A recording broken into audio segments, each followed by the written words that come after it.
Welcome to the Sci-Fi Center, the place to be, where comic books and wrestling collide magically. Movies, TV shows, and pop culture we share. Get ready to rock, we're here to take you there. From superheroes to aliens in outer space, we've got the latest news and reviews in our embrace. Turn on your screen, let the neon lights glow. We'll take you back to the 80s. Let's rock and roll. Sci-Fi Center, where the legends come alive. Get ready to geek out, let your imagination fly. We're diving into the past with a touch of modern flair. Sci-Fi Center, we go to let pop culture live.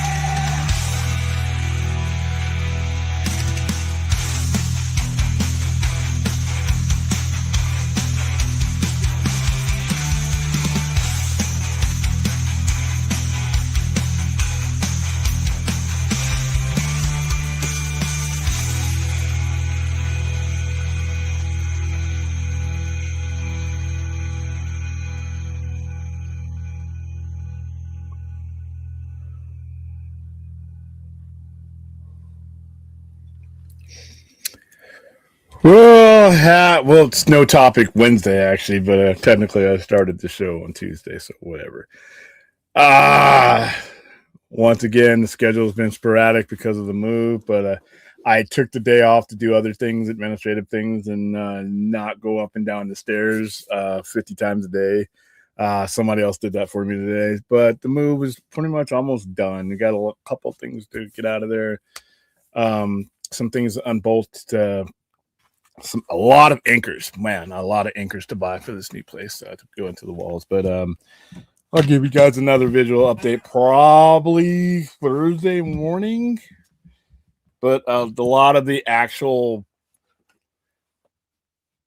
putting up of stuff, like bolting in shelves to the wall, hanging stuff, doing all that's going to happen this next Friday and Saturday.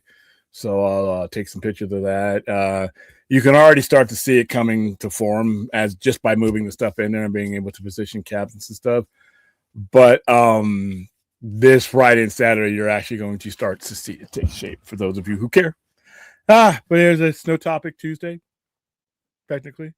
So this is where you guys talk about what you want to talk about. There's no specific topic. The shortest show of the week, because generally you guys run out of steam before I do. Here you go. Hi, Duckman. How are you doing? The new place has two working air conditioners. So I don't see me using both of them because I think the place is dimensioned enough to where we should be okay. But if we end up needing one, if we need to use two, then we'll use two. But right now, I had it on the other day, and one cooled the place down, but it was only 80 something. So, but when it gets 114 plus, it's going to be a lot easier to keep that place cooler, because I'm not on the top floor and I have a canopy that goes over and blocks the sun off a little bit. So it's not going to, and I've been in that spot with the previous tenant before during the heat, and it's not as bad as it is when I'm upstairs and I'm in the direct sunlight. So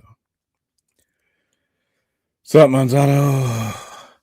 William, in your honest opinion, how badly timed do you think they're starting of the DCUs, being that WB has really been sold and probably going to get canceled already?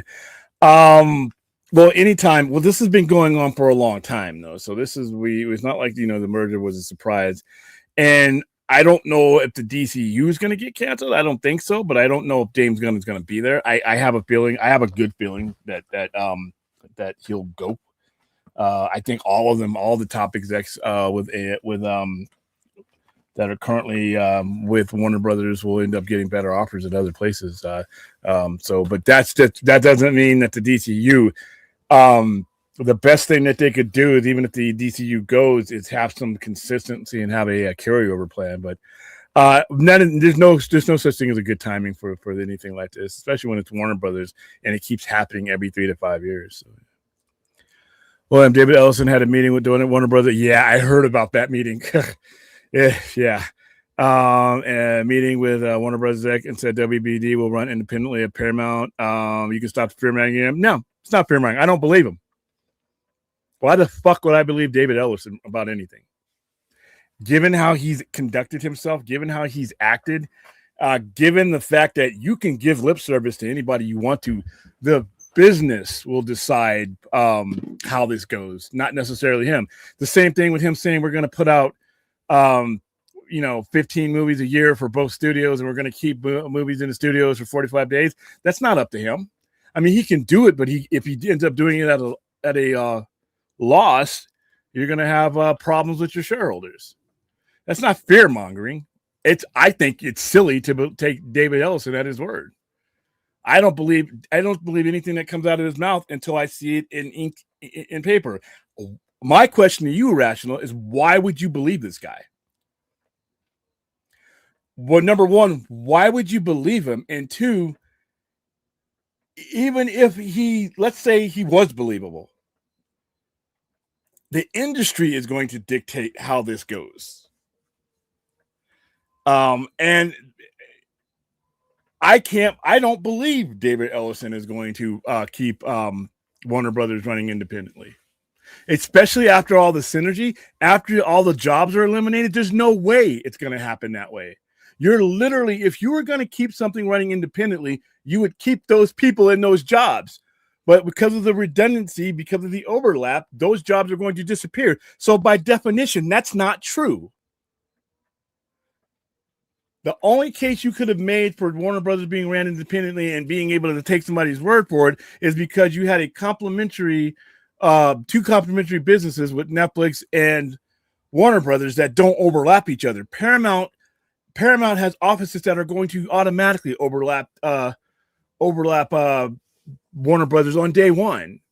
So how are you going to run them independently if you're getting rid of 2 billion worth of jobs and half of them are coming from Warner Brothers? Because you're going to have people from Paramount running those stations. So yeah, I don't believe it. Sorry. William, as a real Laker fan and probably a real Kobe Bryant fan, what are your thoughts on some of these fans saying it was disrespect for Kobe for Bam to break the record? Nah, I don't believe in that. I didn't watch the game. I only heard about it. But if the record is there, break it. What would be more offensive if you had the ability to break a record honestly, and then without any chicane? I didn't watch the game, and you didn't do it because of the person who was holding it. That the record is there to be broken. If you can, if you can score, if somebody will eventually maybe break Wilt Chamberlain's record. Should they get to 99? You're not doing respect to that athlete by not breaking the record. That record stood, Kobe's record stood for literally 20 years. Wilt stood for 50, 60. I mean, so no, you're in the pantheon. So no, I don't think it's disrespectful unless people fed him the ball, unless it was like fake. But when Kobe went 81, I was watching that game.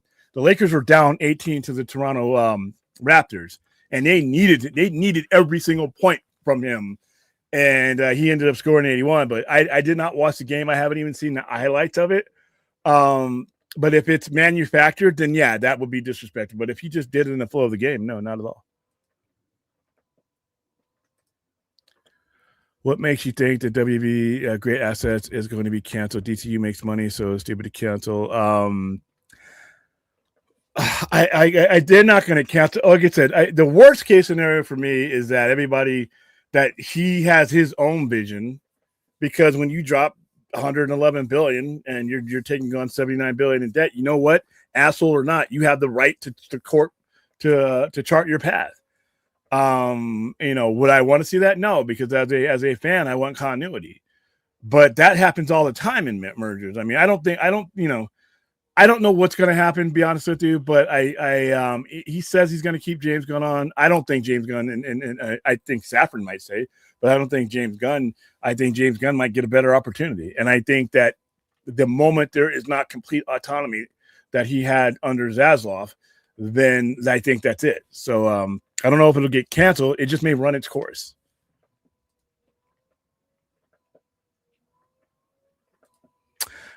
They have no reason to not continue it, Anthony. They see. I'm not necessarily worried about them canceling it necessarily. I'm just worried about it. You know, who's going to be running this show? Is it going to be continuity? I don't see David Ellison as canceling the DCU. I think David Ellison. I see David Ellison adding his influence to the DCU, and that's where I think that okay, if you're James Gunn and you never this entire time under Zaslav, you've never had that type of a atmosphere, you may bolt.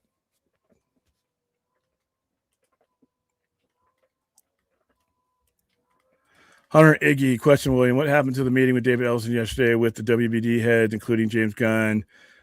I don't know the specifics. I've heard quotes like what Rational brought up. I don't know the detail. I saw highlights of it, and like I said, if David Ellison's talking, I'm not listening. I'm just not a fan of the guy. I mean, I don't believe. Like I said, he's gonna have to. I'm gonna have to see some things that he does post merger that makes me want to, even hear the sound of his voice. Because, like I said, the way he conducted himself throughout all the threats and the implications and all the stupid shit, I just really don't have an ear for the guy. William David Ellison says the same thing. Congressional, it doesn't matter. Like I said when you messaged me about this, he basically did the same thing Ted Sarandos did. He left as much ambiguity to where if the situation changes, he's not going to have a choice. I don't care. Just like Sarando said. Sarando says, our goal is to do this, this, and this. But he also said during that same hearing, and he also said under oath himself, that if depending on what the market does and what the movie's doing, we'll adjust. That's what you should say. And that's all Ellison said. And that, to be honest with you, you should never give an absolute like that. You should, if you're under oath, give what you mean to do. Your goal is to do this. But if you're 15 movies, you put 15 movies in the theaters and 7 of them lose money like right off the bat, guess what? You're not keeping them in there. You're not keeping them in there. If other movies are doing better and you want to put them on more screens, guess what? Certain movies are not going to get a 45-day window. It is not practical. It is not realistic. It doesn't make any sense. And that's all both of these guys should have done, and that's all they really did. But as far as any of the other stuff, okay, him saying I'm gonna keep Warner Brothers together, I'm keeping everybody. Okay, great. So say he does it. He keeps Abby, he keeps Luki, he doesn't fire them, but he creates an environment where he's more hands-on. He installs a overlord or somebody that doesn't remove James Gunn or any of these guys as executive presidents, all that stuff, but their position now is higher. It's an intermediate that answers Ellison. There are things you can do while keeping the letter of what you said that might create an environment that wasn't what you signed on for. All these guys signed on under Zaslav. So keep that in mind. Let's see numbers. Regards to whether who doesn't buy Warner Brothers business wise, do you think it makes more sense to continue the DCU instead of it makes more sense to continue the DCU? Continuity is cash. DC paper staples and cinematic and TV shows, their biggest villain has been themselves, and that biggest villain that is themselves has been breaking up their continuity. Not respecting their customer and the time that their customer put in. No respect for the people who bought in from 2013 and stuck with them all the way to 2021. No, and if they, and then when it comes to comics, no respect for the people who have been collecting for years and generationally handed that down to other people just for you to blow it up with 3 or 4 reboots in like an 8-year period. No respect for the fan. And if they were to do it this time, now you're not even respecting the newer fans that have come on since 2023 with the DCU. You're telling them that their time is not worth it to you. And if you do that enough time, then guess what? The customer's going to be like, well, guess what? I'm just going to go somewhere else. Other franchises, other things will value their time more than a franchise that continues to reboot. That is total disregard for the longevity and the continuity of your fan base. So no, I am always going to lean towards it would be in their best interest, even if James Gunn were to leave to take another job. And because most of the, if it keeps going, the people who are acting in these jobs will probably stay because it's a career moment for them. And if you keep the continuity going, it doesn't necessarily have to be James Gunn running it. Who knows who they get? They might get someone suitable if you were to leave. But rebooting and blowing things up just because of a merger, not a good idea. Not a good idea. You're testing the patience of the fans. Yeah, continuity. I will say this over and over again, and it'll probably annoy some people because I've said it over and over again. The relationship between the retailer, and movies are retailer, and their customer is about trust. It is the most important thing. As a consumer, can I trust you to follow through? If I jump in this with you, am I going to get left out in the cold, or are we going to go on an adventure? That's why franchises work, because the customer want that dollar, that 10, 15, whatever it is that they spend at the beginning of this journey to stretch. They want it to mean more than just one movie. Makes your dollar more valuable.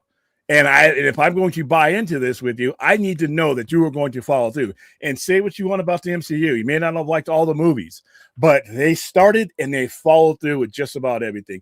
They made adjustments as well, and that's fine. But they didn't panic. They didn't blow it up. And when it's time for them to, whatever you want to call it, realign themselves and restart anew, they've given you a payoff that was bigger than anything you could have ever imagined. And now you trust them. Even if you wanted to call what the MCU is doing with Secret Wars and Doomsday a reboot, I don't necessarily technically consider it that way. They had spent since 2008 earning your trust. I trust them now with that brand. I know that they're not lazy. I know that they're not stupid. And I know that I got 18 years of consistency, and I can expect that, for the most part, coming to me. I don't have that with DC. And they're on fragile ground. Well, another reboot is the ice is thin, and you can see the water through it. So I would recommend that find a way to keep it. If it were a dream world for me, sign James Gunn under a conditional contract, some conditions, but the other half of it needs to be ironclad so that not only does he know, that he can unfurl his flag and his dream and do all this stuff, but the fans know, given the history with DC, that we're not going to fall in love with some shit like Lanterns or something like that, and then it'd be one and done because we have different sheriffs in town. Until I see that locked down, which I would, why are we not doing that now? I don't believe in anything anymore.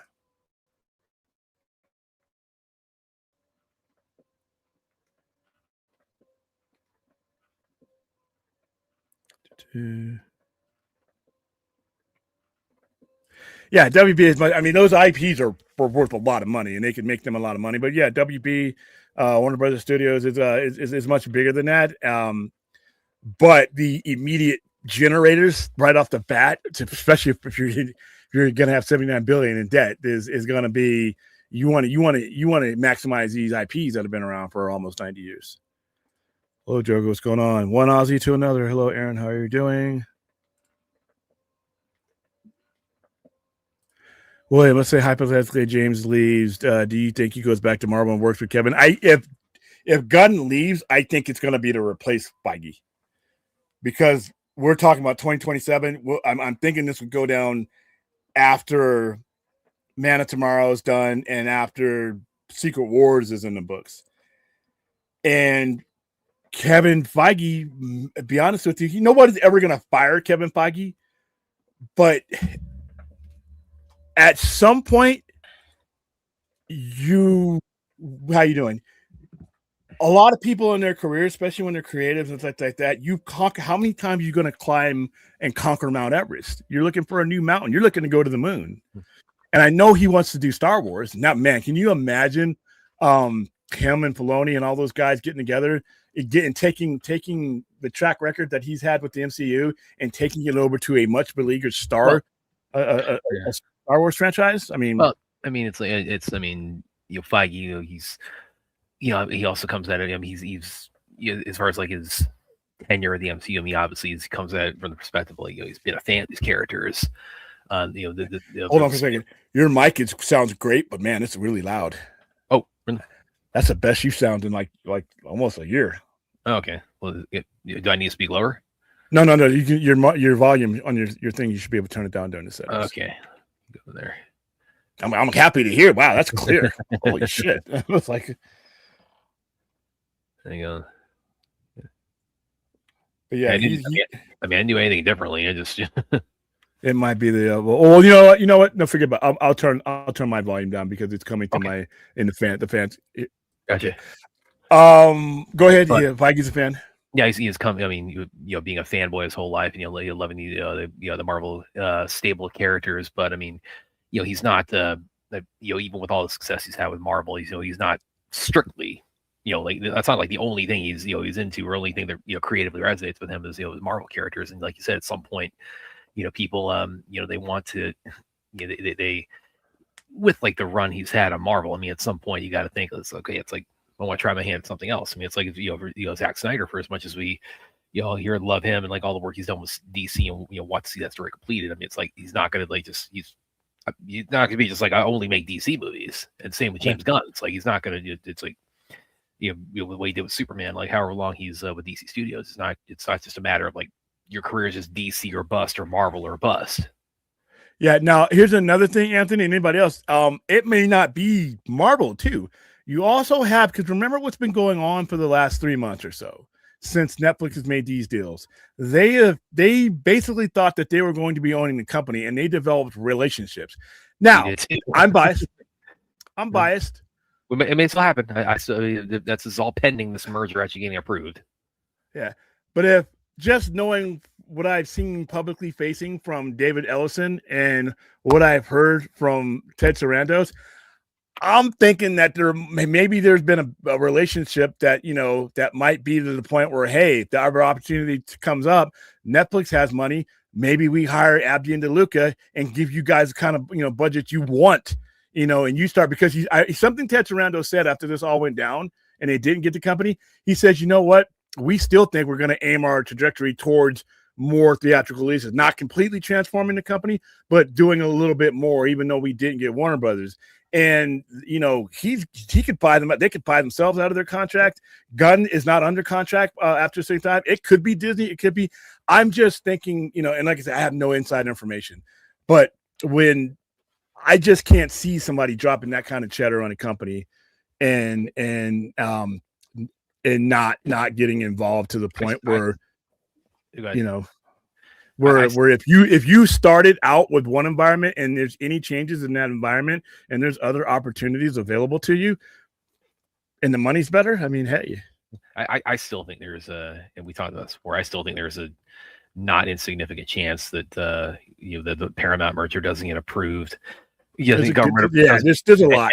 And then that's like, and then when that happens, like Netflix is like, and again, this is tinfoil on my part, but this may have been their strategy all along for like not putting down a matching bid when they like, okay, Paramount, that doesn't. Well, I think yeah, I don't think that was a strategy, but I think that's a byproduct that they are very wary of. But who knows? They may have moved on from this whole, because this has been a mess. David Ellison also said that there will be once. This is the one I think that's really bad. This is David Ellison said that already had to deal with the whole thing about it going from HBO Max to Max and now HBO Max again. It's like, what the hell? Now it's going to be Paramount. I think this is stupid, and this is what's going to really cause some problems with the antitrust, because you're eliminating an option. Yeah, and this merged option is going to become more expensive than either one of them were individually. I mean, like I think speaking personally, because most of my streaming subscriptions, like the ones that give the option to do annual an annual payment for, it's like that I do, which that most people can't afford to do. Yeah, most people cannot afford to do a manual, so that's that's how I do it. Like for HBO Max, I think last time I checked, it's at $160 annually, and then Paramount, that's about like 100 even. So I mean, does that mean they merge? It's now $260 for an annual subscription.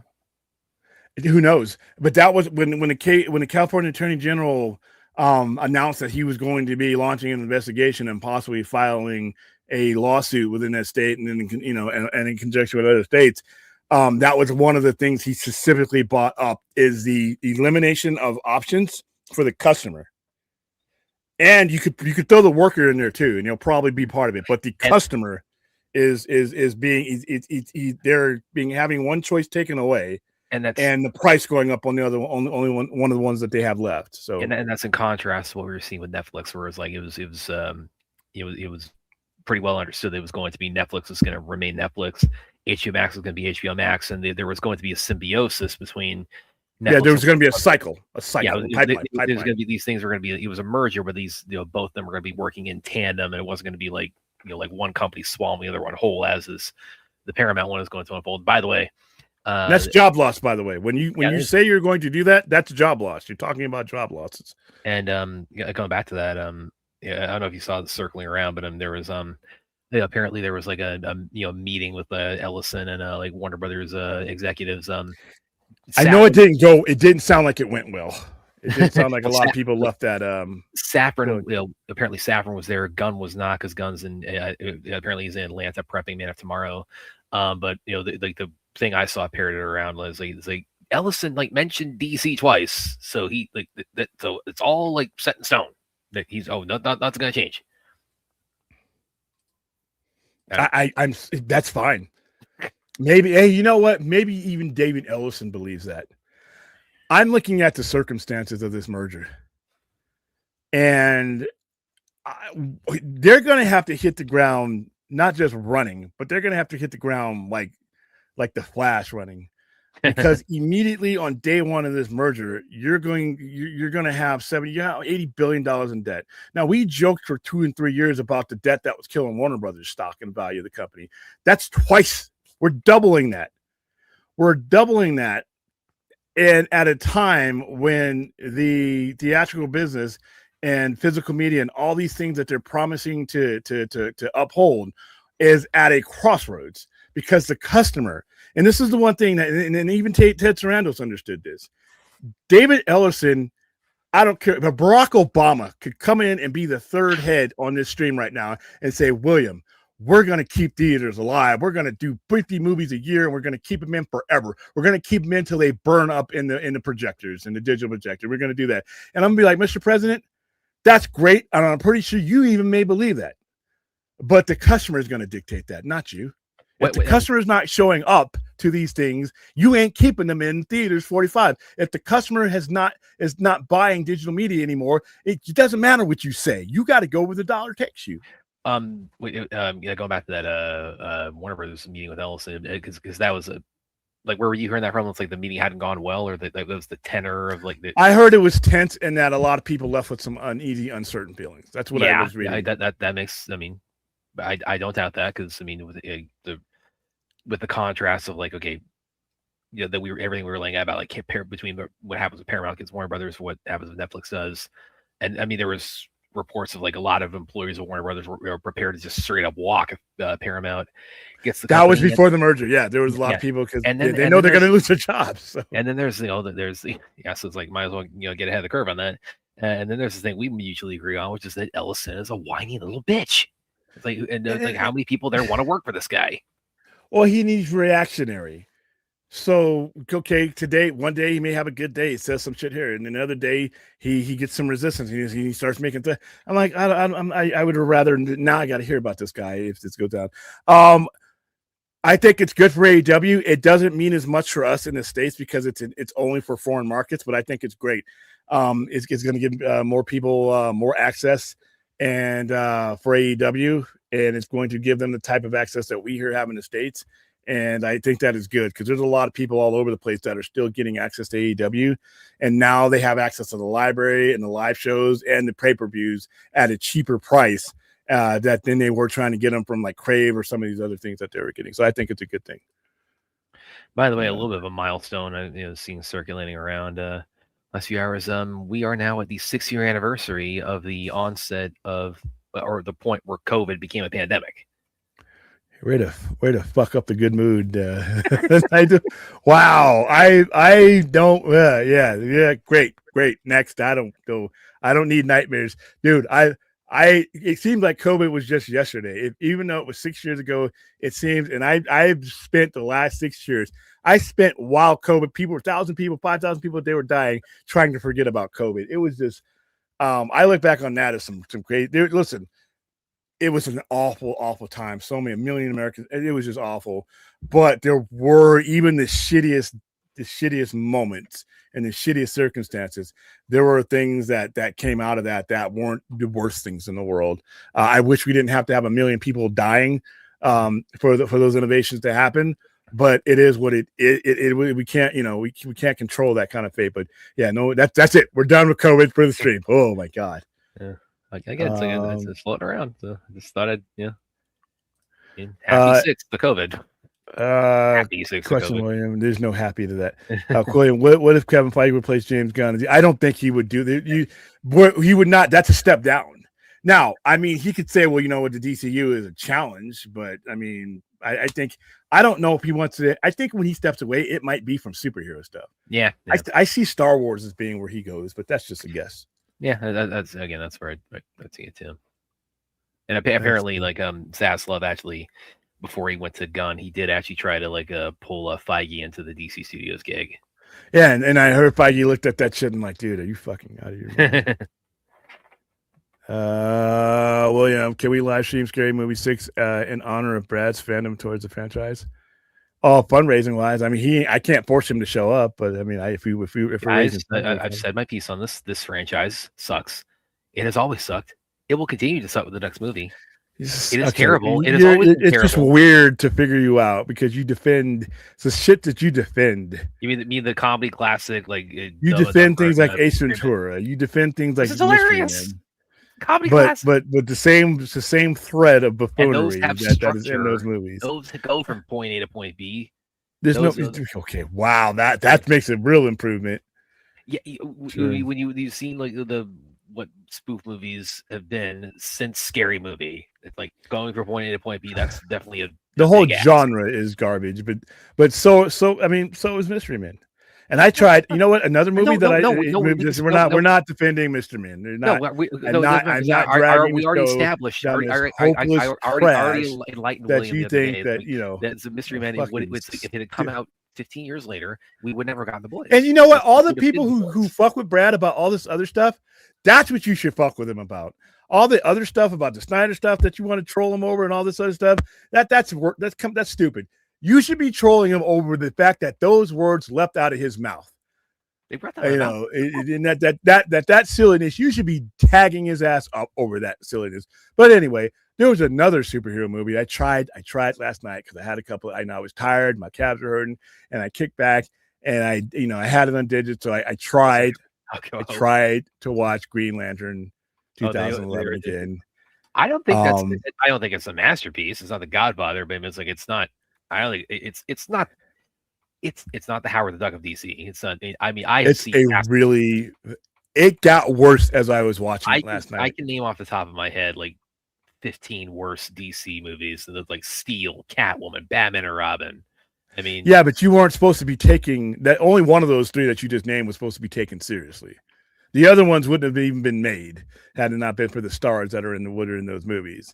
Batman and Robin. And there was no.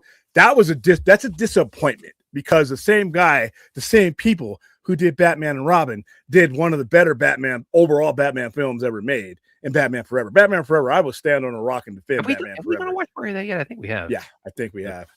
But I tried. Now, there are some things in that movie that are good, but there's not enough good things in that movie, and there's not enough in sequence. Mark Strong is excellent. Yeah. He was perfect casting of Sinestro. But the worst casting in the movie was the star of the movie. Even if you love him, that was just not good. No. Rational with Filoni's head of Lucasfilm. Do you think Feige still wants to go to Star Wars because he'd have to work under Filoni? I think that it depends on what role, because as Marvel, he's like the god of Marvel in Marvel movies. But it depends because as studio head, that's what he is as Marvel. Does he want to be the studio head of again, or does he want to go back to producing and directing, or more producing projects? Because he's already done this, dude. He's the most successful producer in Hollywood history. Kevin Feige is there's no dispute. It's by far.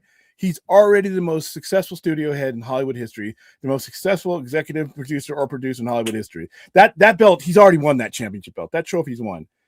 I depends on what he wants to do. And I could see him working with Filoni. They've worked together before. I mean, I don't see an issue there. But it all depends on what he may want to go to another studio.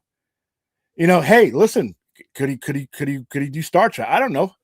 But I get to the point where after we're done with Secret Wars, is he gonna want to be that? Also, who's replaced? You know, there's other places for Feige to go. I mean, he doesn't have to be a studio head. But thank you for the $5 super chat. That's a good question. I don't hear a lot from Feige, but I'm just like, damn, dude, what else did you left? What else to do? But even if he stays at Marvel, I still think there's other places for James Gunn to go. I really think Netflix is going to be a big player for a lot of this top tier talent. I think Abdi and DeLuca, I know they just got signed, but 3 years down the line, contracts can be bought out. And if Ted Sarandos says, you know what, you want out of your contract? I will buy them out of your contract. I will literally purchase them from you. And James Gunn's situation, James Gunn he's not under any contract after a certain time. And remember, he had to be talked into being studio head, and Saffron was part of the deal. Maybe James Gunn's another one that he's a filmmaker at heart. He's not a studio head at heart. This is all new to him. At the end of his contract, maybe he just wants to go back to being a director, solely a director. Don't know. It's rational. It's what I'm saying, and I want you all to understand this. This is just a hunch and a thought that I have. It is not based on anything other than what I am seeing from David Ellison, and knowing that if you drop that kind of capital, that you are going to want to put your hands on a lot of things. Why? Because you're going to feel the need to push them along your direction in order to make up a lot of that gap. Yeah. And I think the environments and not a lot of these subsidiaries are going to change. Yeah, thank you for the $5 super chat. It's not your sister. I saw you posted this earlier, Aaron. That she, I wasn't. I guess nobody came out the second week though. I wasn't. It wasn't my favorite Scream movie, but I mean, I did. For like, it got the job done. It was like a Scream movie. I thought. I was already done with the Scream franchise. I wasn't surprised that it front loaded most of its viewers, and that pretty much nobody went to go see it the second week. Because that word of mouth for a horror movie, it still apparently did better than The Bride. Yeah, but 7 million. I think you and me could sell hot dogs and probably beat The Bride. I mean, that was. I'm probably gonna have The Bride. And that movie, I heard the autopsy because I was watching. I was listening to some podcasts about that. The way it was marketing, it's Warner Brothers. That's one of Warner Brothers.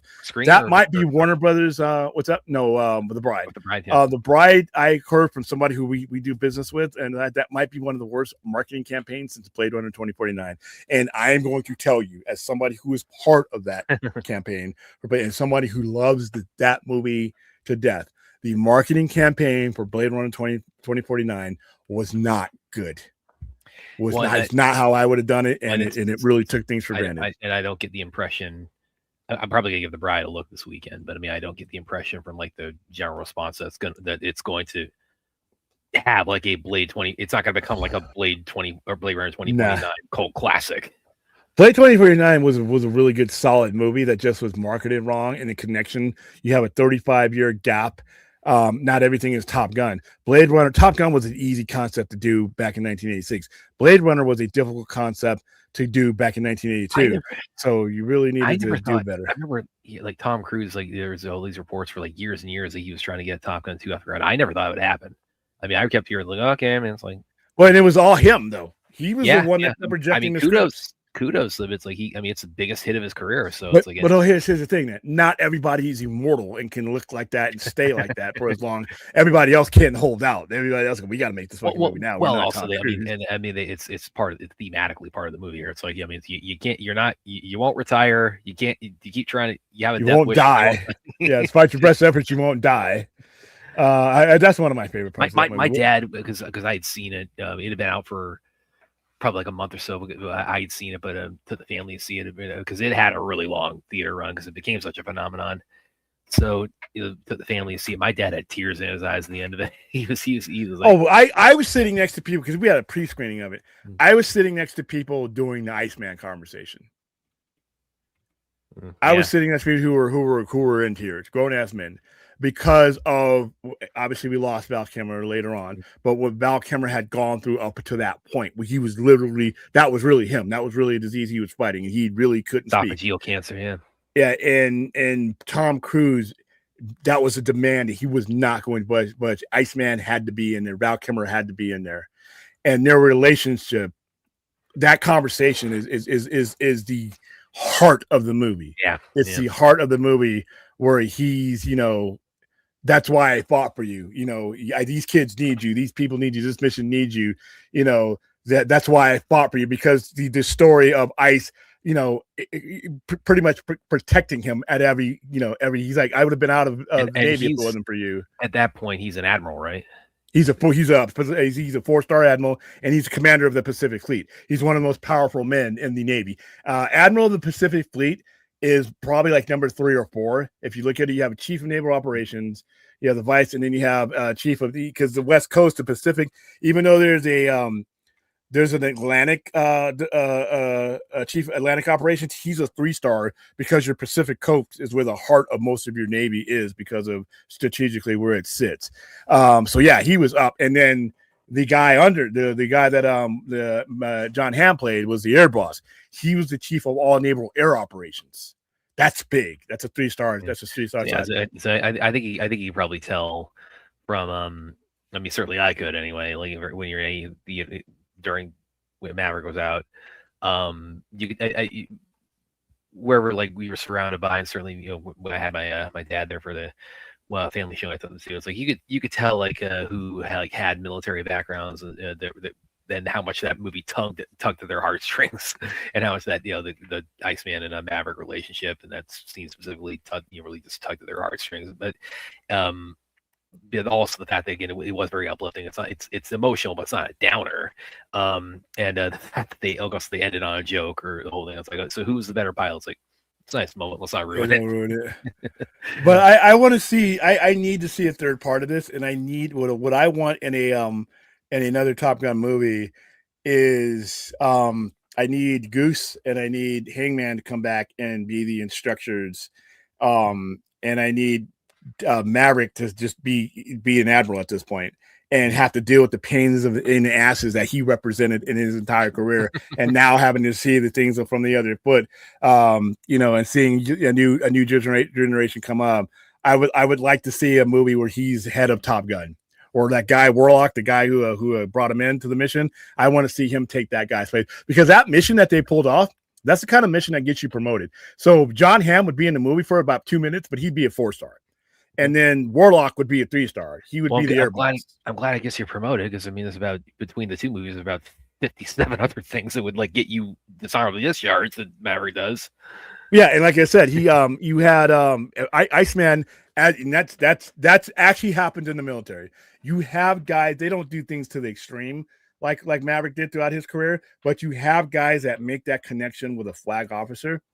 And if you got one of those guys, you basically have a shield, because everything has to go up through them. So say if you get a letter of reprimand, and you're like a general like it's a general puts a letter of reprimand or wants to put one in your file, only another general or another flag officer can remove it. And Iceman, being the 4-star, one of the most powerful admirals in the Navy as a Pacific Fleet commander, there's nothing that was going to stick to Maverick. Maverick could do a flyby. Maverick could do that crazy shit that that he did. Yeah, like okay, like what he did there, what he did at the beginning of the movie, when he blew up that fucking ship that going warp 10. He has to walk all the way back to the base, and he knew Admiral Hammer was on his way. He said, "I was on my way to ground you." But guess what? Iceman stepped in, and even they have friends in high places. Even Ham's character did not want him. He's like, "You weren't even on my list." But guess what? That 4-star, that's what happens when you have that kind of guy and you know, as a friend.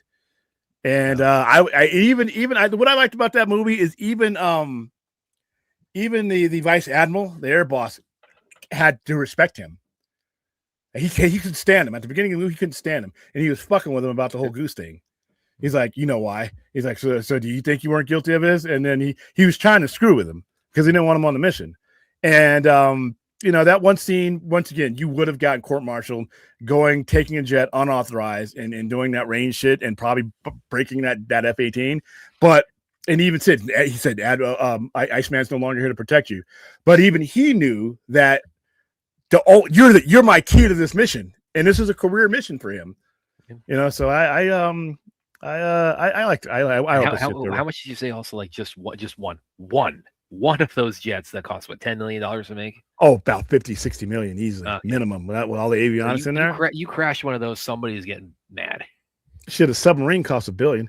Well, and being that you sell comics and run a comic book store, has Marvel announced yet what they're going to be replacing the? Yeah, they did. It's a story that'll be in pieces. We're going to cover that next Saturday, by the way. I don't know how I feel about this, but we'll cover that in detail. Yeah, let's see. I got Droga's seen The Bride. He says it's pretty good. Yeah, like I said, I'm probably gonna give it a. I was my viewing of choice this past weekend was Protector with Mila Jovovich, which is like a movie I didn't even know existed until you told me about it. I don't think the marketing was great on that either, to be honest. But it was one I didn't go into with like the highest expectations because I was hearing like tons of like Taken comparisons, and this is actually most Taken like esque action movies I think are terrible.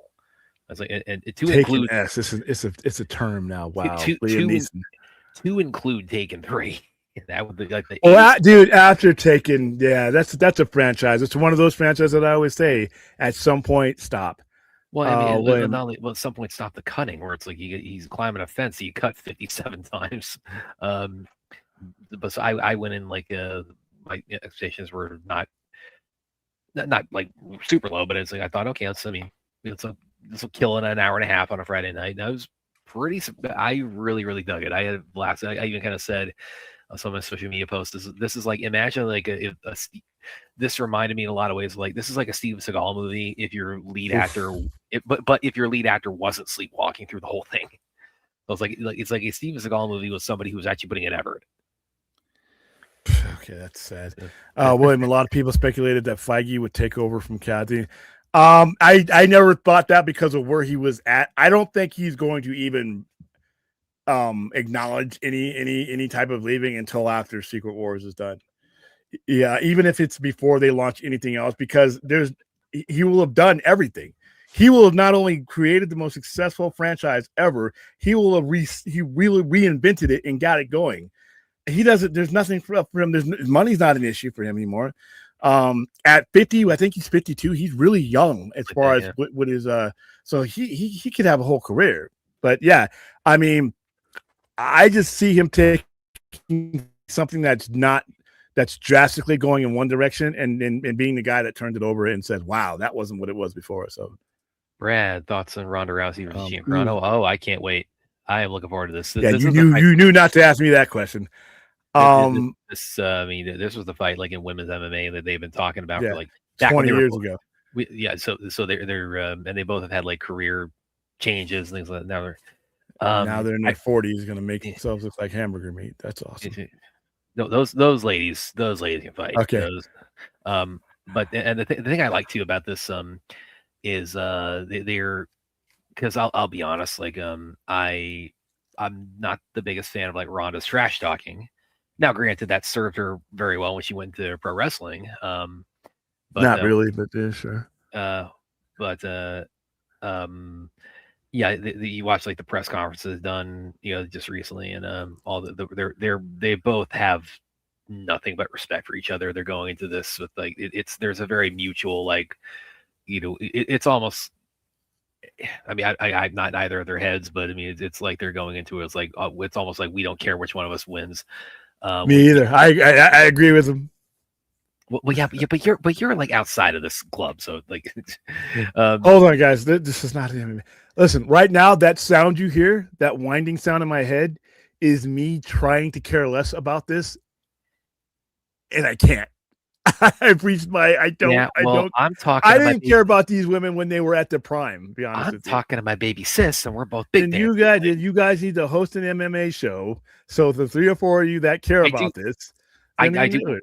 In all seriousness, one thing I am a little bit concerned going into this fight, because if I had to put money on anybody, I think probably Gina's got a little bit of an edge on it over on, and that I am a little bit worried for Ronda in that, because when she had the fight with Holly Holm, it was like famously the big upset. She was just on like the insane winning streak, and then she lost that fight. And she's talked about she was suicidal after that. I mean, that was a really big that really hit her hard. So, and then she lost her second fight after that, then went to pro wrestling. And so I hope, like, if she loses this fight to Gina, it's like just keep, I mean, we talk about, like, we're big advocates of AFSB on here. And we talk about, this, the I think she's at a better place in her life than she was then, though. I just really hope those feelings don't. If Gina ends up winning, I just really hope those feelings don't re-enter her mind in this, because that's the other half of the story. I mean, like I said, I couldn't, hearing Gina Carano's name outside of her brief stint in MMA, I was like, okay, you're on my screen because I'm watching Grogu. Oh, yeah, you're not on my screen. I don't care. Yeah, Aaron, like, how much longer after this fight do you think we're like going to see Cara Dune come back? Because I'd put money on that now. Why? I would only put money on that. We're going to be done with The Mandalorian. We're not getting anything after this. We got the movie coming out. Is she in the movie? The movie's made. The movie's coming out. So. No, but I could see them like filming like a quick end credit scene. It's like, oh, we got to go. What would be the purpose of that? This is supposed to end the Mandalorian story. But we're done with the story. So there's been tons of things where they say this is the end of the road, but we're gonna like drop a seed for something else. No, I think if they were going to continue Mandalorian, they would be continuing with seasons. I think getting the movie and doing the movie is looks better. Yeah, she's Ronda okay, is listen, goddamn it. Ronda is literally listen. Fucking door. I'm gonna mute William while we're talking about this. Listen, hold on, wait. Let's do this. To be where comic books and wrestling collide magically. Movies, TV shows.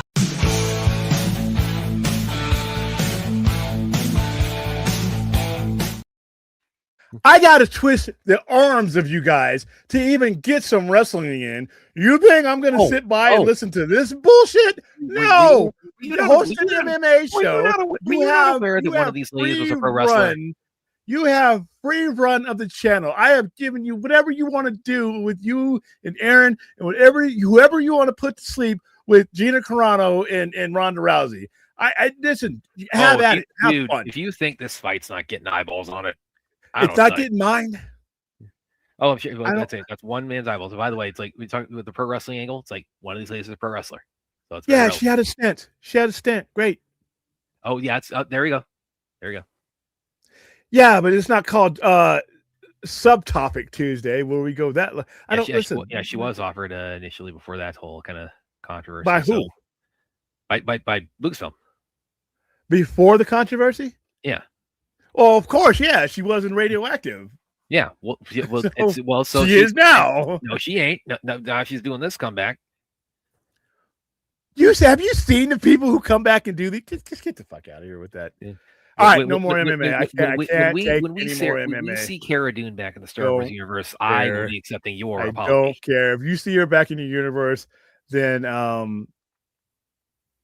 you need to question the management structure that's that desperate. I know I need to send them flowers when I need to. But yeah, in all seriousness, that's my only real kind of worry about this fight. Is like with Ronda describing like she had suicidal ideation after her Holly Holm loss. I just really hope if she ends up losing this fight to Gina, it's just that was so long time. Compartmentalize that. It's like it's like I've lost my own plenty of sparring matches myself. It's yeah. I mean, different time.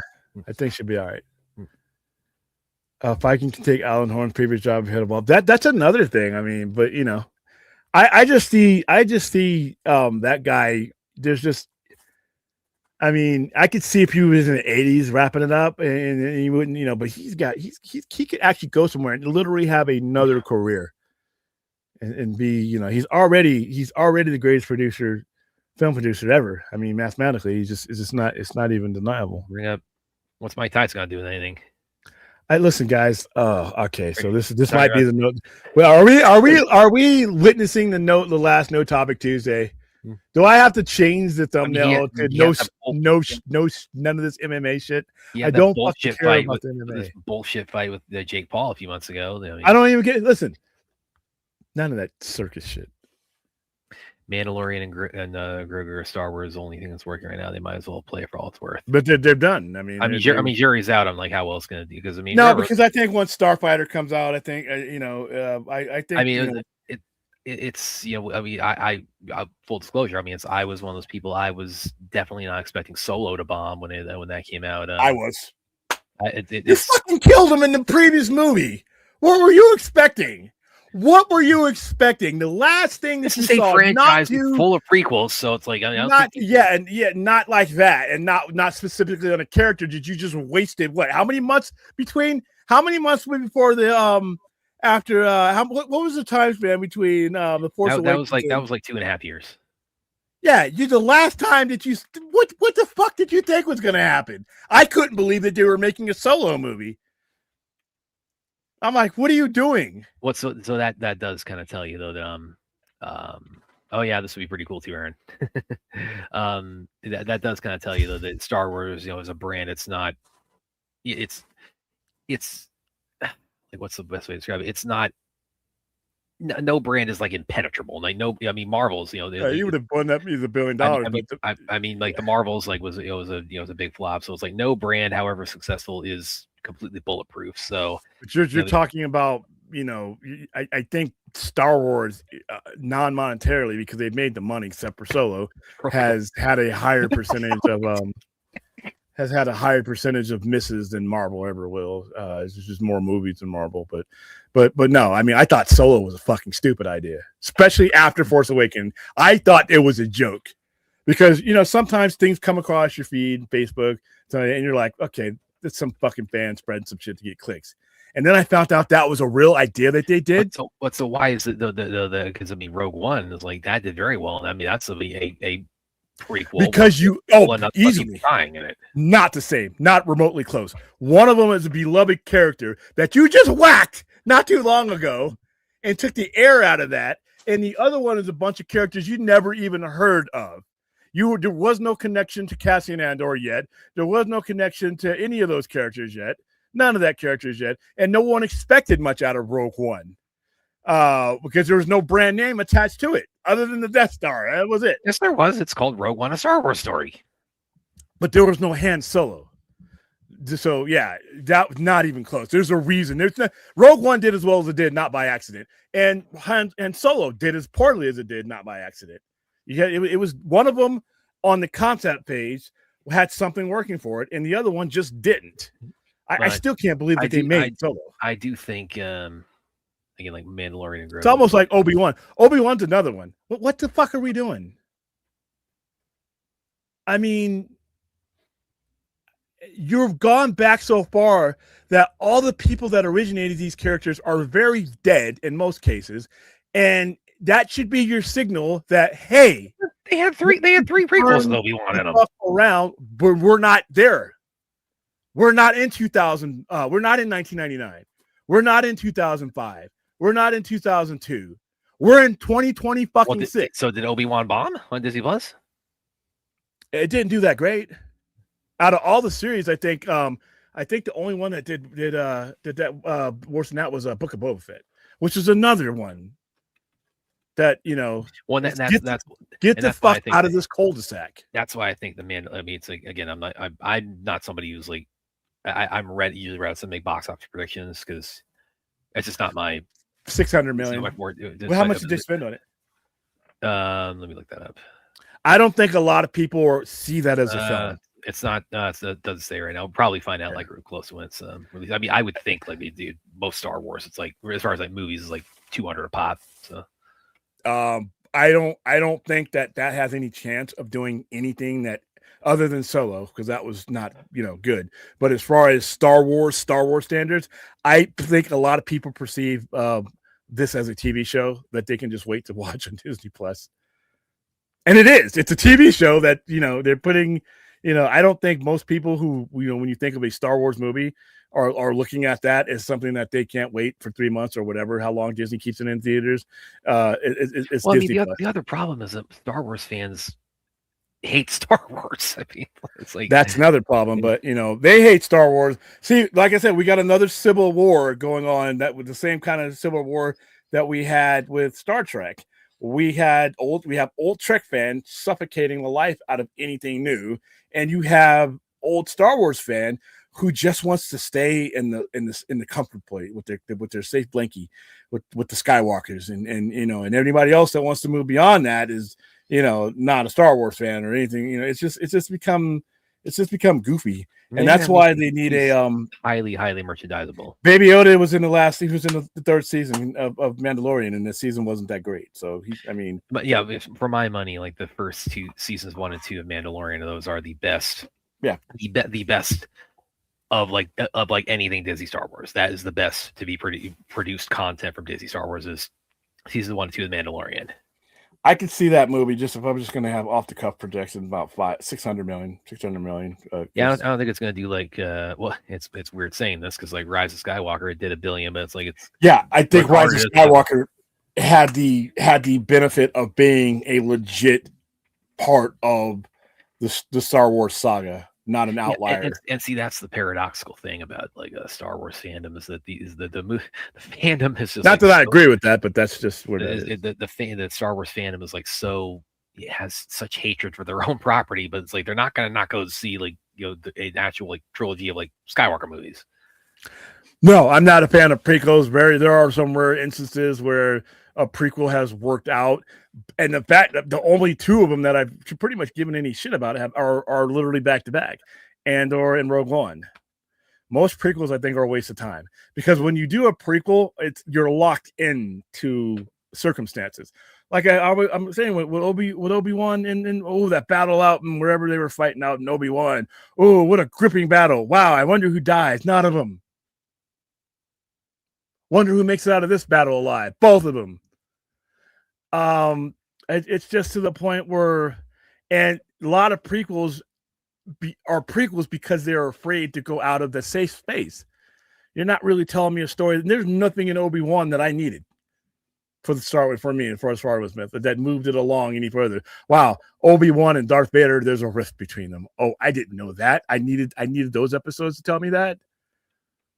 I am a forward-thinking person.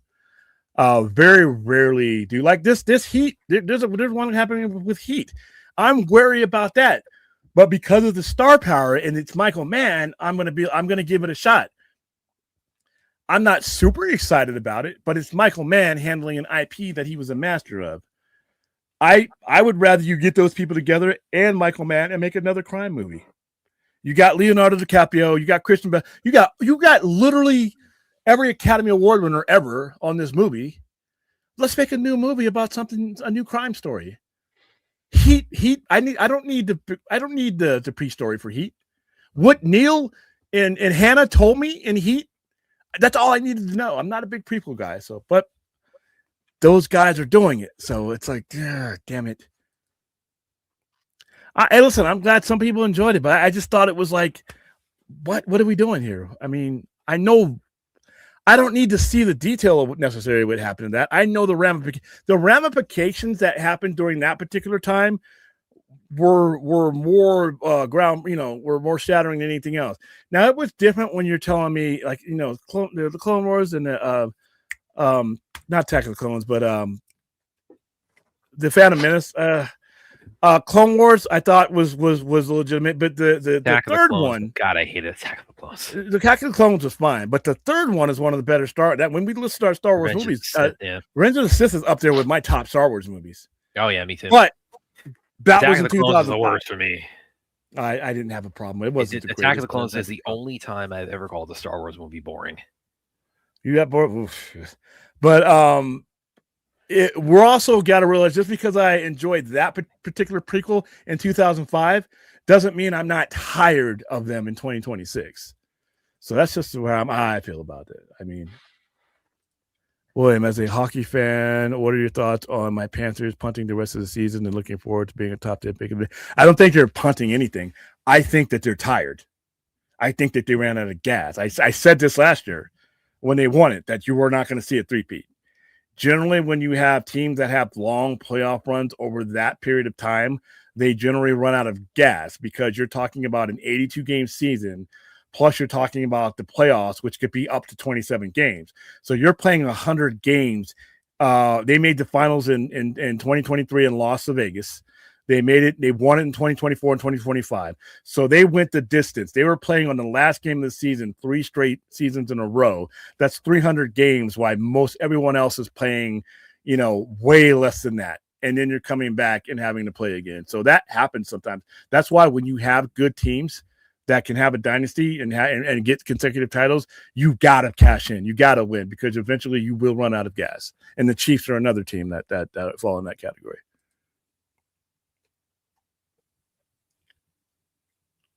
Prequels kind of go in line with what you're saying about studios not wanting to take risks. I really, and I think that, to be honest, to be fair, it's a balancing act. You want studios to do something new. I want studios to do something new, but I also like franchises. But if we're going to do the franchises, let's expand the franchise and go forward. Don't tread safely in your front yard with your safety fence on. Go out into the neighborhood. Go out into the city. Every time we do something with Star Wars, for the most part, the universe in the cul-de-sac gets smaller. The neighborhood gets smaller, and I'm not interested in that. So I'm looking for somebody, but I'm not like these guys who are gonna like rage and like Star Wars is this and that. No, I'm just not gonna watch. I'm just not gonna get excited because you're not doing what I want to do. But if you're not doing something that interests me, I'm just not in. I'm not going to waste too much time on it. I'll give Grogu Mandalorian because that's probably, I think that's going to be the end of that saga one way or another. But I'll take a glimpse at Starfighter. It sounds good, but I'm waiting for the things that happen way, way down the line, far away from any mention of Skywalker, unless it's in passing, so that's what I'm waiting for. But I can wait. Listen, if Star Wars, if I never have another Star Wars moment, I've had all of them. I grew up with Star Wars. I've seen them all in the theater. I liked 2 of the 3 prequel movies. I liked about 3/4 of 3 of the sequel movies because 3/4 of the way into A New Hope or New Hope or what that was called. I was done because I could feel them turning from something new and the torch being handed off into shit. They're not going to take this torch. They're going to keep this torch going, and they're going to keep these same fucking characters that I've been dealing with since I was 3 years old. Characters that I've wrung all the enjoyment out of Luke. I wrung all the enjoyment out of Leia and Chewie and Han. I had a fucking lifetime with them. I came here back to this franchise to see something new, to see new people take over and be the focal points without, the characters that I was a fucking toddler when they first came out. When I saw Finn and when I saw Finn fighting Kylo Ren, and it looked like he was force sensitive, even Rey, I'm like, and then what did we end up getting? We ended up rolling back to the old cupboard. Oh, she's Palpatine's grand. What? And I'm like, I just couldn't take it anymore. And almost every mistake that happened during the sequel franchise happened because they are too afraid to go outside of the Skywalker neighborhood any further, than maybe, like Mandalorian. That's it. But even then, even the Mandalorian, look what we leaned on in season and it was the end of season 1, season 2 when season 2. Yeah, we're so stuck in that we got to put Luke's face on somebody else. Was it a cool moment? Yeah, but it at the same time it was a cool moment to see him wreck shop and do all that stuff. The other side of my brain is this reinforces that they just are too fucking afraid to do anything outside of a certain group of characters, and it's just a turnoff. Do I think it's a mistake for the studios to even think of doing King Conan movie with Arnold? One of his last movies, and we'll do it. Well, I think it's because he's 78 by the time they get these movies going. How is he going to be doing these kind of movies anymore? And yeah, I did hear someone else say that, and they pulled up the numbers, and he hasn't been in movies people see. But to be honest, to be fair, this is not his era. Arnold Schwarzenegger, Sylvester Stallone, and most of these guys in the 80s, they had their era. They were the best. They were the draws when it was time for them to be the draw. So they don't have to prove anything. They did their jobs. We're now talking about, a 78-year-old Arnold Schwarzenegger trying to relive an 80s IP that may or may not connect with anybody anymore. I mean, the one out of all those, the one A that I think is the most likely to proceed for it, and the one I'm most interested in, of course, is his Return of Predator. Like after Killer. Yeah, but that doesn't take him being the linchpin of anything. No, they're not coming. Guess what? We've already been coming to see these Trachtenberg movies, right? Wherever they've been put, we've gone to see them. We went to the movies to see. There's a draw there already. Him being in that movie might enhance it a little bit, but we're talking about projects where he is Conan, King Conan. He's the star. Or he's one of the bigger stars, might have his son. And you're talking about some of these other things that he's been in. He's a significant part of those. I don't think he's that kind of draw anymore. I just don't. And that's not knocking Arnold Schwarzenegger. He had his time. Well, I mean, the other question too is Conan the character that big? Because that's another Jason Momoa one, which I think is very underrated. I really like the Jason Momoa one, but that flopped when it came out. Well, that came out at a time. When did that come out? Because if that came out, and that was actually that's Arnold. Probably I could have seen him, as like an old man Conan, and you were like during that time frame. It still would have bombed. That movie bombed because Jason Momoa wasn't the Jason Momoa. Yeah, he wasn't. He was, as you say, he wasn't Milk Magnet yet. Well, he was, but he wasn't like a Milk Magnet that people knew about. He wasn't. He was still on the glow of pre Aquaman. He was Ronan Dax glow from basically barely. He couldn't even get a job, dude. Oh yeah, you know why? Because he's talked about this. He said because of Game of Thrones. Oh, this is so horrible. Because of Game of Thrones, he would do auditions. Yeah, and the sections with he would do auditions like after his role in Game of Thrones. He said people didn't think when he walked in. He could talk English. Yeah, it's so horrible. Yeah, because he did not speak one lick of English during that show because he wasn't supposed to. She spoke his tongue, and that was part of the story. But after Game of Thrones, and then you had Zach bringing him up, and BBS, Aquaman, But 2011. Now, I still think that a Conan remake was going to struggle, but I think it would have been greatly helped by MILF Magnet Momoa versus 2011 Momoa. So yeah, that's this. But I think the Conan franchise is done. And then the other one is also apparently there was some talk about Commando 2 and all that, which is that's like I don't know if that needs a sequel. That's a firing. That's somebody trying to lose their job. Well, because Conan, the first Commando, it's like, which again that's like but once again, time and place. Commando in the 80s, the epitome of like Arnold during his heyday, but also it's like it's not a movie. I mean, what happens? Commando is like he's an ex special forces guy. His daughter gets kidnapped.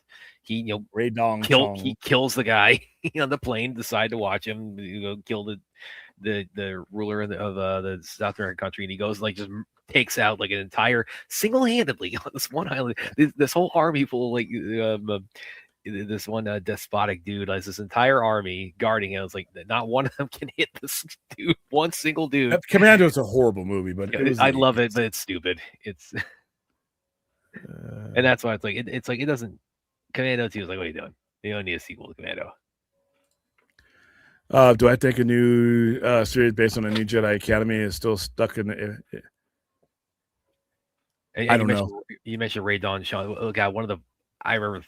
I laughed so hard this first time I saw Commando. It's the part where she's like trying to, when he gets arrested by the cops, and she's trying to help him out. She picks up that bazooka. She shoots behind her. All I remember is that multiple missile launcher that he holds up with his hand. It's something that's mounted on a vehicle, and here's Arnold shooting that shit. I'm like, yeah, dude. Sure. He gave us a great gif out of that. Him like getting like zipping like his vest up and like getting all suited up for battle. That's a great gif. I'll use that. It stole from Rambo. Yeah. I have not read Spider-Man Mythos. I have not. You'll never be smirched the name of John Matrix. Okay. What is he talking about? He's talking about Arnold's character in Commando, John Matrix. Oh, dude. No, hey, listen. Time and place. That shit was great in the 80s. That's just, and those guys were great in the 80s. That was Arnold like during his, the peak of his stardom. I mean, I think it was actually like the first thing he did after the first Terminator was Commando. And I thought he did. What year did it come out? The 85? It was 85, yeah. Oh, so God, let off some steam, Bennett. It's full of dialogue like that. It's like, he was horrible.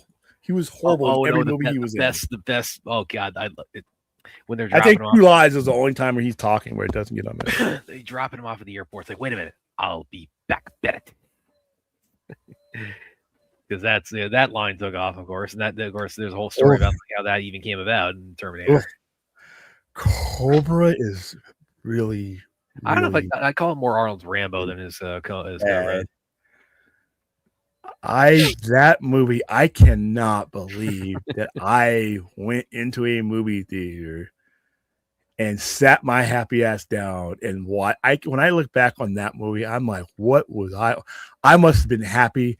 You know what? I think it was as a kid, as a 12-year-old, the euphoria of going to the movie sometimes overtakes a bad movie. Yeah. Sometimes you're with your boys or you're with your family and you're just having a good time, and it doesn't matter what it's more about the time that you're having and the memories that you're building than it is about the movie. That had to be it for Cobra, because that movie was insanely awful. Like you said, oh my God. It's even if it's not like like a family experience or a theatrical experience, sometimes like, yeah, it's stupid, but it's like, what did you pay to see? You pay for an hour and a half of like Stallone kicking ass or Schwarzenegger kicking ass, or like if you mentioned like in a modern context, like Statham movies, like Statham is like when you go into a Statham movie, you're not going in there for Shakespeare, you're going in for Statham kicking people in the face and then doing his Cockney accent for like an hour and a half. It's like you get your money's worth out of that. It's like I got $1986 worth in that. And here's the thing: if you ever needed to know that Sylvester Stallone outside of a Rocky movie does not need to be talking, that was Cobra. They gave him way too many lines in that movie. No, it was, oh my God, it was probably. I mean, because I love but I had a good time. Rocky, Rambo. I love the series. Rambo, he's not even talking. Rambo, he's just killing. Yeah, he's killing more. He kills more than he breathes in that movie, in any of those movies. That's why I was so Rambo is so misunderstood, because like Rambo's, when you hear the term Rambo, you think like the ultimate like super soldier killing machine, and like watch the entire series. It's like every single movie, it's like he's just minding his own business. He just like he's traumatized by his Vietnam experience. He just wants to be left alone, and he keeps getting pulled in like Uncle Sam says, like, oh, you're good at like blowing shit up. It's like, we got to get you on this mission. He just wants to live in peace and quiet. Yeah, or you do this mission, or we're gonna throw you in prison. Yeah. That's fine. And those movies were great, but like I said, Cobra was, and then I watched it. I remember watching it because I had it on VHS. I don't know why. I had an VHS back when VHSs were the thing, right when they were reaching their height. I couldn't get through it. I ended up taking that back and getting another movie. And it only took me 4 years to realize, because I never saw it again. No, I saw it on cable, and I'm like, oh. Probably my favorite like is Stallone, like outside of like if it's not Rocky, Rambo, or Expendables, favorite Stallone movie. I mean, come on, guys, what is it? You got it right, huh? No, he did the line that your disease on the cure. Yeah. What is it, guys? Come on. What could it possibly? What else could it possibly be? It's like Stallone from the train, or what? The best Stallone, like not Rocky, not Rambo, not Expendables. Come on, I mean it's so obvious. Oh, the fucking with Wesley Snipes. Yeah, Demolition Man. Oh. Come on, it's like Demolition Man is like that. That is that's. By the way, you're welcome, Wesley Snipes, for that movie even getting made. In my opinion. Oh, because that was prime. I'm telling you, Look at Wesley Snipes' catalog. Some of those movies don't get made if he's not on that role. Yeah. It's he that was when he was in his prime, and Dragging people that weren't going to get movies made along with him. hello, sir. What's your boggle? Like it is so quotable. Demolition Man. Simon Phoenix. I know it's like because Wesley Snipes is great in that movie. By the way, he is. It's because it's. I mean, his persona is Blade. Of course, it's him. It's still it's Wesley Snipes. Yeah, and he's having such a blast with it. But one of these days, making like, all I know, that cash. Yeah, I know we're getting those swear machines one of these days. I know where you get like ticketed for murder, death, kill. Yes, and well, the big joke for that for me is it's I always used to wonder. It's like with those swear because you have when Simon Phoenix like starts terrorizing Los Angeles, and Rob Schneider goes like, they all start going off. We're cops. We can't handle this. That was what's her face in it too, right at the beginning of her climb. And I've always wondered, like with those, give the tickets they get for swear. It's like, has anybody ever paid the fine on that? Because the cops clearly aren't capable of enforcing that. Oh, I'd be on the death penalty. I wouldn't make it. So, all right, we're about to wrap this up. He kind of did just. That's one of the big laugh moments when he walks over, but he's like, he can't figure out how to work the seashells. He goes, "Oh, thanks a lot, you shit-faced dickhead." Just gets all the paper out of it. Like, I don't need the seashells anymore. Can Star Wars pull off what we saw with JJ and Star Trek when he created a completely other timeline? Basically, I don't think he could, but I don't think you need to do that. I don't think you need to mess with the timeline of Star Wars. I just think you need to move on to the timeline of Star Wars. I don't think what is going to be forward is going to be changing, redirecting, or creating an alternate timeline is going to help Star Wars any more than anything else. I think the best thing for Star Wars is to take some risk and move outside of the Star Wars bubble.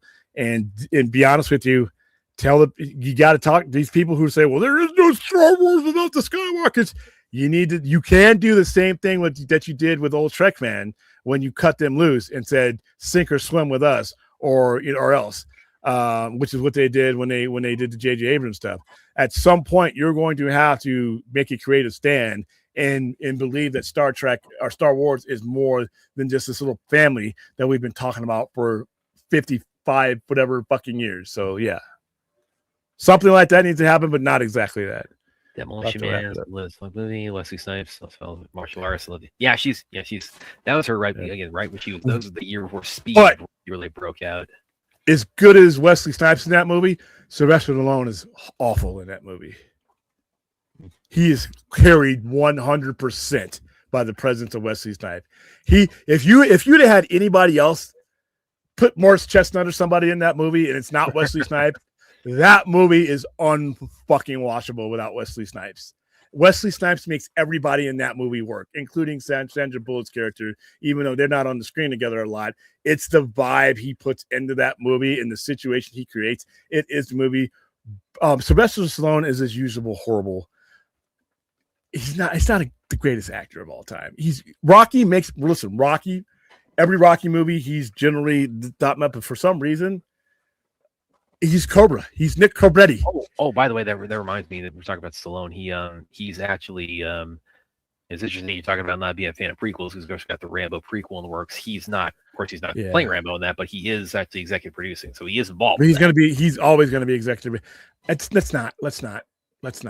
Well, because listen, go ahead and do it. I got all the good Rambo that I think I'm going to see. It's the guy who did the Sisu movies, and it's like give me what you got, man. I love those. He's like, then do another Sisu movie. This guy's going to do like Rambo. It's like, bring it on. It's going to fucking bomb. It's going to bomb. I wouldn't count it out. It's like I think this guy. Then you're not counting because you're going to do a Rambo movie. A franchise that, while all the success in the world is at the tail end of its worth, not only are you going to do that at that time, you're going to do it without Rambo, without Sylvester Stallone. Some job openings create themselves. This is going to have blowback. I don't think this is going to do very well. Well, let's see. Hope I'm wrong. Come after me. Okay, who the fuck saw that in comparison to the audience that is Rambo, or that the dwindling audience that was the Rambo movies? Plenty of people did like that. How many? Those are acclaimed. Those are. I don't know dollar amount. We don't fuck acclaim dollar amount. But again, it's like, People don't keep their jobs all the time on a claim. People get fired when you come up with ideas that he got this job for some reason. Died. Well, how many times have people been given jobs and made projects that shouldn't have happened? We literally have built a show around some of those things. So yeah, like I said, you learn the hard way. People will learn the hard way when you've wrung as much out of a franchise as you can get. I wish they would learn before they make the mistake, because now, Yeah, I'm deep down for this too, Aaron. She was, of course, much more the kind of like the. I married Cynthia, actually. She's this lady. Is she like 89 now? She's close to. No, she's 70. We looked this up. She's 70. She's 70. But she doesn't look it. She's in shape. She does not look it. I think this might sound like a hot take. I think she looks younger now than she did when she was like kind of at the peak of her career. I think she's like not only like aged well, she's aged in reverse. Last Blood did not feel like Rambo did a story to me, and like I said, it's over. It's over. That I liked. I did enjoy that because the way he with the whole like tunnel sequence, he says, I'm gonna rip out your heart like you did mine, and then when he pins the guy to the wall, it's like, holy shit, they're really gonna do this. The best one. See, I don't know. I go back and forth, like my favorite one being either 2 or the 2008 one. The 2008 one I think is really good. And you know what? There was still fuel left in the franchise in 2008. But guess what, guys? I want you all to look at the little thing down at the lower right hand of your screen. It generally gives you the date, the time, and it gives you the year. And I'm quite certain that we're not in the 80s, we're not in the 90s, and we're not in the late 2000s. So how many of these mistakes are we going to make before people are like, well, fuck, maybe we should try something new? When the actors that you pretty much drained the life out of to make these franchises are getting so old that they can't even do it anymore, that's your light. That's the light bulb above your head. What are we doing here? What are we doing here? And this is why people, this is why one of the reasons, not entirely the reason. This is why one of the reasons why I think people are, people aren't going to the movies as much anymore. Shit like this. We've gotten everything out of the Rambo franchise I ever needed to see. We've got, there are some of these ideas that are floating around, and I'm like, wow, I wonder who's going to replace that guy when they get rid of him. Or when he gets on Twitter saying, wow, I haven't had a job. It's almost like Hollywood is blacklisting me. Oh, no, well, the movie you didn't make should have probably been shut down by, a producer, but it didn't. And it hung around your neck, unfortunately. Stop, make some better decisions when it comes to these franchises. Sometimes the franchises have lifeblood and they continue to go. Sometimes they don't. And when you start delving into prequel territory, be fucking careful. Because you're moving backwards while the generation that makes up the median market and the heart of the financial industry is going this way. You're telling stories from the fucking 80s while kids who were born 20 years after all that are now having kids and shit and taking their kids to something else. Don't get left behind. A Rambo prequel? Are you fucking kidding me? Why? And without him. We were just talking about the odds of a Conan with Arnold Schwarzenegger, a guy who's made all the money in the world for Hollywood, but people don't go see his movies anymore. So I loved Conan the Barbarian. Conan the Destroyer, well, it wasn't that good. It was fun, but it wasn't good. I like as a comic book. I love Conan. I would go see a new Conan movie, but I think I'm in the minority. Let's get some new names in here. Let's get some new fantasy IPs in here. Let's do some shit that we never did. And if you're gonna redo a movie under better circumstances, I can think of plenty. John Carter. Everything about that movie was handled poorly. One of the worst marketing campaigns. One of the absolutely worst marketing campaigns and translations for a movie that I had ever seen. And I'm like, did someone sabotage this from the inside? I would rather see you take another. Give me Timothy Chalamet. Give me somebody. Give me some new up and coming star, and let's do one of those IPs again. let's do something new. And because I really do think that's part of the reason, other than you got prices, finances, those are all part of it. But I do think a significant part is that they're looking at this old tired act that just doesn't involve them. Especially if you're not even from the generation. What fucking generation are you if you're still gobbling up Rambo? I'm Generation X. I'm done with Rambo. And it was during my childhood. Who are we selling this to? Come on, man. No more. No more. And take those talented people. Reboot Rambo and do another like. All right. I know. I'm sorry. Hey, you buzz sis. That's crossing. I have not met your sister. And this is not your sister, and that's a horrible. Use the R. Hey, by the way, yeah, you guys start using the R. That's an automatic buzzer, but no. Let's stop. Let's stop. Let's come up with something. All of these franchises, by the way, even the franchises that are still have legs, the Star Wars and the Star Treks. This is not a Star Trek movie, a Star Wars proper movie. What are you afraid? What are you doing? And when you take that franchise, give me some brand new Jedi that aren't reliant on 50 years of the same people I've been seeing. Give me some brand new enemies. Give me a brand new premise. Give me a brand new story, but still make it Star Wars. Is that fucking hard? But everybody's like, oh, wait, let's open up the closet and drag out the old dead carcass of whoever, and let's see if we can. It's like the entire movie industry has become Weekend at Bernie's. Just keep propping up the dead guy and making sure, making everybody believe that he's alive when he's been dead for quite some time. Let's get some new stuff in here. It won't solve all of the box office problems, but it might help. Shit. So no more reboots of Rambo. No. Rambo had its time. Rambo had its place. We're done. Well, Sis and I will be seeing the Rambo. You're not. We'll be discussing that. You're creepy ass. Yeah, whatever. And by the way, how's it going, Bell Rev? How you doing, Bell? What do we got? No. But if a talented director like Martin Scorsese did a Rambo, no. First of all, that would be a fucking tragedy. You're Martin Scorsese, and that's what you would do. I got some questions for you. Well, all respect, but he was what did he do a voice in? What was that? Shark Tale. So it's not like he hasn't made some questions. No. You're Martin Scorsese. You don't need to take on a washed up IP. You're Martin Scorsese. You create one, even at his age.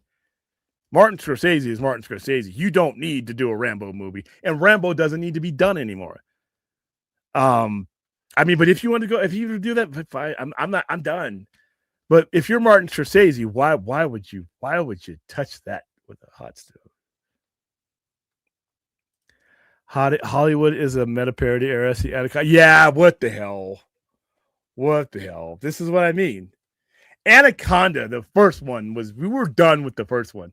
Ice Cube and Jennifer Lopez, they caught lightning in a bottle. That's it. Don't open the bottle because the lightning will escape. And yeah.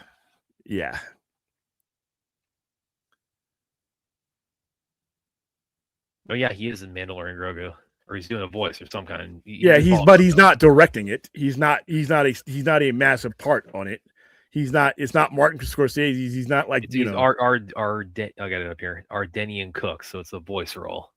It's probably like just a voice cameo or something. Yeah, that is not the equivalent of him directing a washed up franchise.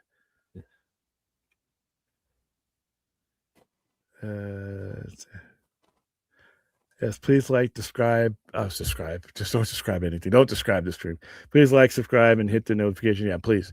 Don't hit bell. We don't want you hitting bell. She works out at the gym. She might hit you back. Yeah. Let's see. Brad, do you think they should have done a Marvel's Capcom anime back then? No. You still do one now. You'd have a shot at it making money now, but I don't know how much. And I don't see Marvel doing anything like that because of where they're at with their movies. It's just what they're doing with their cinematic universe. It just doesn't fit. But I played that so much. The only comic book movies that were making money in the 90s were in high school. During lunch, I would go to the school was really close to PX on base, so I'd always go to the PX to get lunch, and they had an arcade in there. It's like a lot of times I just got something on the go and I just walked right into that arcade. And I was playing Marvel vs. Capcom. I think it was 2 or 3. I forget which one was at the time, but it's like that's how I spent my lunch break in high school. A lot of times, was putting quarters in a Marvel vs. Capcom. Making that guy rich. William, could Game of Thrones make the transition? I think so, but I'm wary of it for the same reason that I have skepticism of Mando and Grogu doing anything, because I think people view Game of Thrones as a TV show. However, Game of Thrones, as much as I enjoyed 2 of the 3 seasons of Mandalorian, Game of Thrones is Mandalorian. The Mandalorian is, and Grogu is not Game of Thrones. We're talking about Game of Thrones is cinematic on the small screen. I think it could logically transfer. I worry about people thinking, well, this is my TV show. What is it doing on TV? But they are doing it, though. They're doing Aegon's Conquest. And I think that's a mistake, to be honest with you. And here's why. I don't want to see a movie about Aegon's Conquest. I want to see a series about Aegon's Conquest. I don't want 2.5 hours of Aegon's Conquest. I want 9-10 hours, because that's a story that Game of Thrones heads have been wanting for since we heard of Aegon's and his sister wives conquering and uniting them. We've been talking about that. Every Game of Thrones fans have been talking about that, and then some people since before the series. I don't want to see that in a movie. I want to see that in a series where we can talk about it on a weekly basis, because I can just imagine how great that's going to be. That's just me, but